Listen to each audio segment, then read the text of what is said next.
Hello, today we will guide you through how to comment on code in GitLab. To begin, open GitLab in your browser and make sure you're on the home page. This is the starting point where you can access your projects and navigate to the area where code reviews and collaboration happen. If you're already signed in, you should see the main GitLab interface right away. From the home page, look to the left-hand navigation panel and click on Projects. This section contains the repositories you have access to, and it's where you can open the project that includes the code you want to review. The left navigation is used often in GitLab, so it's helpful to get familiar with it as you move through the platform. Once you're in the projects area, select the sample project.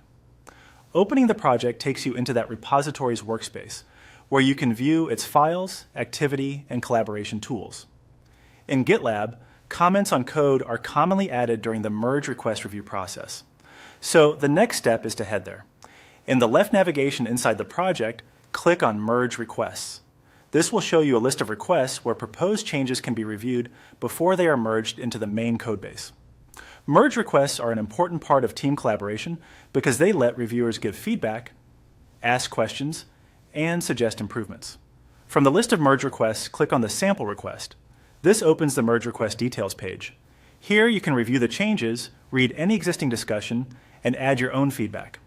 If you're commenting as part of a review, it's a good idea to be clear and specific so others can understand exactly what you're referring to. Next, scroll down toward the bottom of the merge request page. As you move lower on the page, you'll reach the discussion area where comments can be added. This section is designed for conversation around the proposed changes, making it easy for team members to communicate in one place. In the comment field, enter your sample comment.